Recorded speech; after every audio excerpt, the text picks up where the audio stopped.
Quality और consistent performance के लिए सिर्फ सिल्वर पंप्स एंड मोटर्स, नाम याद रखना।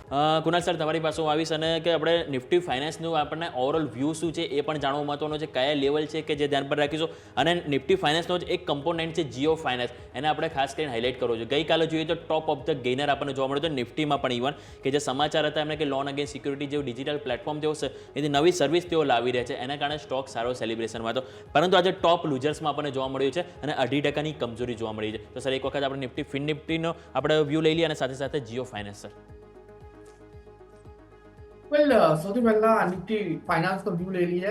બટ ઓબ્વિયસલી આજના દિવસમાં આપણને અફડાતફડી તો જોવા મળશે, જે પ્રમાણે નિફ્ટી આરબીઆઈની મોનિટર પોલિસી છે એના હિસાબે. બટ નિફ્ટી ફિનસર્વની એક વસ્તુ ઘણી સારી છે કે 7 એપ્રિલે જો લો બનાવ્યો તો એક્ઝેક્ટલી 100 MA પાસે બનાવ્યો તો ત્યાંથી આપણો ઉછાળો પણ જોવા મળ્યો છે. આજના દિવસમાં નો ડાઉટ 0.35% માઇનસ ઘટાડા સાથે ટ્રેડ કરે છે. બટ હું કહીશ કે આ લેવલ પર જો સ્ટેબલ થાય છે તો ઘણા સ્ટોક એવા છે ફિનસર્વ સેક્ટરમાં કે જેમાં આપણને ઉછાળો જોવા મળી શકે.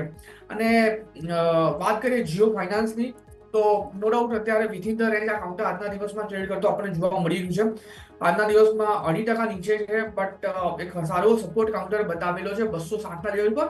અને તમને યાદ હશે ભૌમિક, તો પહેલા પણ આ કાઉન્ટરે 200 ની અરાઉન્ડનો સપોર્ટ લઈને આપણને વનવેની રેલી પણ બતાવી હતી. એટલે મલ્ટિપલ સપોર્ટ અત્યારે 200 લેવલની અરાઉન્ડ આપણને આવતો જોવા મળી રહ્યો છે. હું કહીશ કે એક સારો ટાઈમ છે આ કાઉન્ટરમાં પોઝિશન બનાવવા માટેનો, મીડિયમ ટર્મ ટુ લોંગ ટર્મનો. આપણે સેફર સાઇડ 200 એસએલ મીટિંગ કરીને ચાલીશું. એસએલ નો ડાઉટ થોડો મોટો છે, બટ મને એવું લાગે છે કે જે દિવસે કાઉન્ટર જો રિધમમાં આવ્યો, રેલીમાં આવ્યો, તો આવનાર જતા દિવસે આપણને 255 અને 255 જો બ્રેક કરે છે તો તમને નોન સ્ટોપ 300 સુધીના પણ ટાર્ગેટ આ કાઉન્ટર બતાવી શકે છે. એટલે પરફેક્ટ કેન્ડિડેટ છે પોર્ટફોલિયોમાં એડ કરવા માટેનું એક સારા એવા કેપિટલ ગેઇન માટે.